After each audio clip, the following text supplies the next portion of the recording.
Good morning, সবাই কেমন আছেন? আর একটি ভিডিও নিয়ে চলে এলাম। তো আজকে সকালে এরা পড়তে এসেছিলো, কিন্তু আমার শরীরটা খুব খারাপ ছিল বলে পড়াতে পারিনি, ছুটি দিয়ে দিই একটু পড়িয়ে।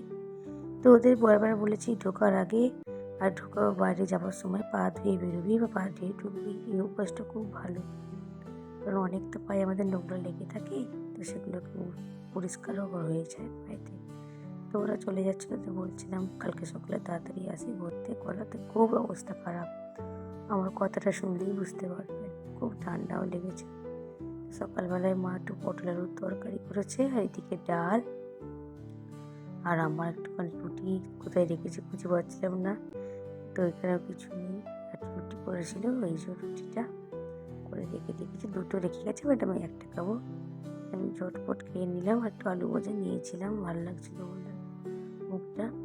ঠাকুর করে দেখুন কি সুন্দর লাগছে, পুজো হয়ে গেছে, ফুলগুলো ঠাকুরকে দেওয়া হয়েছে, কি ভালো যে লাগছে। তবে এদিকে মা একটু পেঁয়াজ কেটে নিচ্ছে, কারণ আমার গলার অবস্থাটা তো খুব ভালো নেই, খুব সর্দি ঠান্ডা লেগেছে। মা বলে তাহলে দাঁড়া, একটু ঝাল ঝাল করে পাতলা পাতলা করে একটু মাংস করবো, সেটারই প্রস্তুতি চলছে। ওইদিকে আমি একটা হাফ রুটি না খেয়ে রেখে দিয়েছি। এটা আমার বাবার ঘর, আমার বাবা যে চাকরির সময় যে অ্যাচিভমেন্টগুলো করেছে তারই কিছু জিনিস। এটা রাষ্ট্রভবন থেকে বাবা পুরস্কার পেয়েছিল, আর বাবার এগুলো সার্টিফিকেট, বাবার চাকরির জীবনকালের সার্টিফিকেট সব এগুলো রয়েছে। বা উড়িষ্যায় রিম্পা কোম্পানিতে চাকরি করেন। আর এটা মায়েদের ঘর, মায়েদের সব মা বাবার জিনিস। আর এই যে দেখছেন কত ওষুধ, ওষুধ গাদা, এটা তো কম, আরও ওষুধ আছে। তো ওষুধগুলো দেখাচ্ছিলাম আমাদের।